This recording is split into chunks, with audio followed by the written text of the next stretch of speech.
Otak generasi internet secara khususnya ya. Jadi di sana dibahas bagaimana internet ini mempengaruhi kemampuan otak generasi X dan Z dan Alpha ini terkait dengan misalnya apakah durasi pemakaian internet berpengaruh pada kemampuan NetGainer dalam menyerap informasi. Jadi kalau misalnya nih si dalam buku ini Don Tapscott bercerita kalau mereka bermain misalnya atau bermain online atau menggunakan internet sekian jam, adakah pengaruhnya kepada kemampuan otaknya dalam menyerap informasi misalnya. Dia membuat sebuah penelitian-penelitian yang sangat intensif. Terus juga dia juga meneliti apakah internet itu membantu atau justru menurunkan fungsi otak gitu. Terus juga diklasifikasikan bagian-bagian mana dari internet itu yang menjadi brain buster dan brain booster. Jadi ada yang merusak otak, ada yang memang meningkatkan kapasitas otak. Berikutnya bab 5. Kita lanjut ya. Nah, ini tentang otak yang tadi saya sampaikan. Apakah internet itu menguntungkan atau merugikan otak? Gitu. Jadi memang seperti kalau kita mengibaratkan mata pisau itu, apakah pisau itu mau dipakai buat ngiris kangkung, ngiris bawang, pedes sih ngiris bawang, atau mau untuk digunakan untuk hal-hal lain yang negatif. Itu sebenarnya memang kemampuan kita untuk memilahnya, dan itu tugas kita ya untuk mendampingi anak-anak menggunakan internet dengan cara yang baik. Kemudian bab 5 buku ini membahas tentang bagaimana generasi internet di sekolah. Jadi yang dikaji ulang itu adalah bagaimana percepatan paradigma pendidikan pada murid. Jadi murid itu mempunyai percepatan atau akselerasi yang sangat cepat gitu, gitu. Mereka cepat sekali mengakses banyak informasi yang terkait dengan internet. Tapi sayangnya tidak demikian dengan guru. Jadi guru agak lambat gitu. Dibandingkan dengan murid, guru agak lambat mengakses percepatan ini. Itu yang ditemukan dari penelitian yang dilakukan oleh Don Tapscott. Kemudian kalangan guru ini diyakini masih melakukan penyesuaian. Ketika menggunakan internet itu mereka masih ada keraguan gitu. Mereka masih belum bisa menemukan bagaimana internet ini menjadikan pembelajaran menjadi student centered atau berpusat pada siswa. Tahu sih, tapi hanya sekadar pada sekarang googling gitu. Tapi sudah, guru-guru ini masih belum memiliki keterampilan untuk membantu siswa melakukan googling dengan cara yang benar misalnya.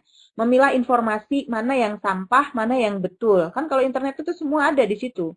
Kayak keranjang ajaib aja, semua nyemplung. Yang sampah ya masuk, yang berkah ya masuk, yang bagus ya ada, yang buruk ya ada. Nah, guru-guru di situ masih meraba-raba bagaimana sih cara menuntun muridnya untuk bisa menggunakan internet ini dengan cara yang benar dan memilah informasi mana yang benar dan akurat sesuai dengan kaidah-kaidah akademis, karena ini kan di dunia pendidikan ya. Kemudian berikutnya, bab berikutnya adalah bagaimana generasi internet di lapangan kerja. Oh ya, sebelumnya ini ada nih paradigma bagaimana perubahan orang tua, pandangan orang tua terhadap pendidikan anak di zaman dulu dengan zaman sekarang. Siapa yang dulu kalau dapat nilai jelek orang tuanya marah. Terus kalau kita dimarahin guru, orang tuanya ikut marah. Marah ke kita maksudnya. Beda halnya dengan sekarang dong.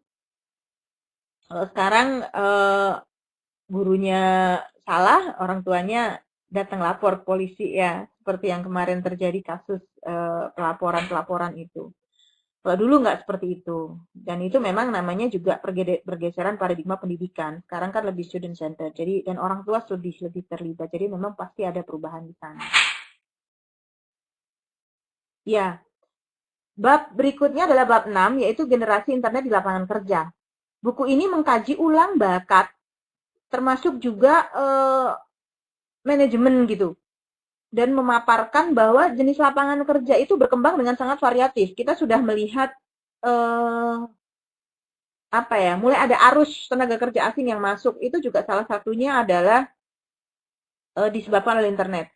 Tenaga kerja yang keluar juga disebabkan oleh internet. Bahkan kita bisa bekerja melintasi batas-batas geografis itu dengan tetap berada di rumah.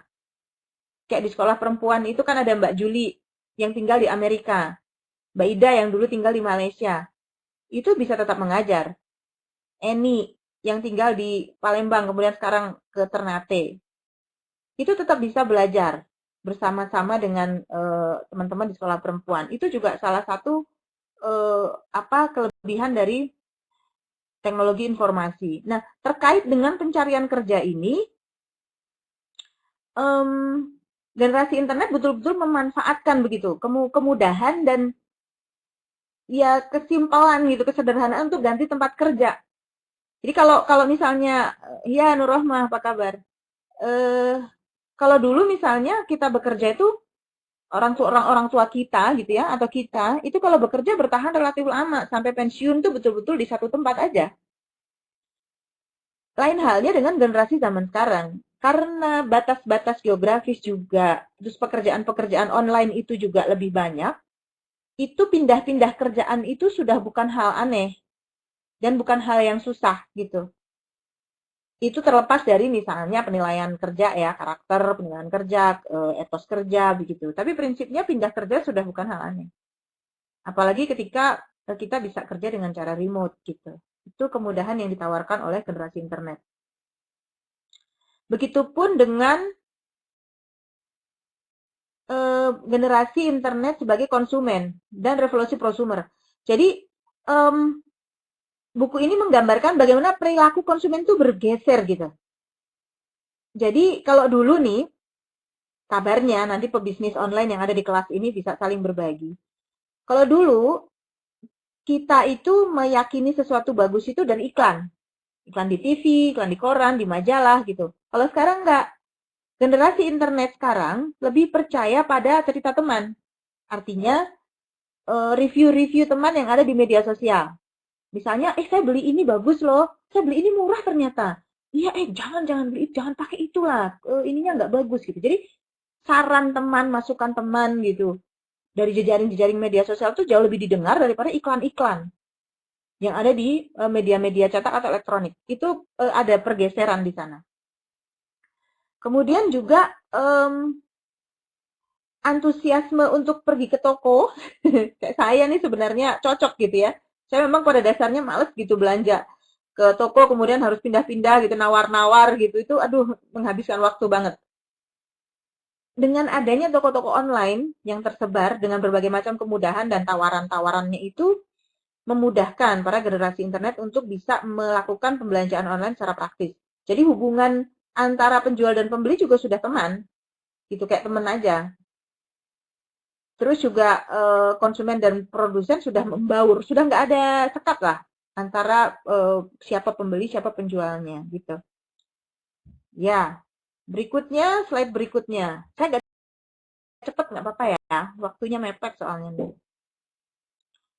Terus juga komplain-komplain mudah dilakukan. Kalau dulu kan kita misalnya mau beli barang, terus ternyata barangnya jelek, kita juga, sudahlah gitu, pakai aja. Males mau balik lagi ke tokonya kan jauh gitu. Sekarang enggak. Begitu merasa bahwa barangnya jelek, kita langsung komplain, dan komplain itu bisa sangat berbahaya bagi produsen ketika kita menyampaikan komplain itu di media sosial dan diakses oleh sekian banyak konsumen lain, calon konsumen lain. Jadi memang pada gilirannya konsumen jadi lebih mempunyai daya di sini, di era internet ini. Ada pebisnis online di kelas ini? Coba angkat tangannya, apakah betul terjadi seperti itu? Sambil cek-cek suara ya, kalau bisa jawab pertanyaan saya berarti suara saya terdengar bagus. Ada ya, ada. Jadi memang terjadi seperti itu ya, pergeseran prioritas mana yang lebih didengar oleh pembeli. Jadi iklan boleh bilang apa aja, iklan di koran boleh bilang apa aja, iklan di TV bisa bilang apa saja, bahkan iklan di internet pun bisa bilang apa saja. Tapi begitu orang lain itu berpendapat gitu tentang sebuah produk, itu yang lebih didengar konsumen itu yang itu. Gitu. Jadi makanya review-review itu jadi sangat review-review itu jadi sangat marak sekarang kan ya, ada jasa copywriting gitu. Ada review produk, blog-blog yang mereview, lomba blog untuk mereview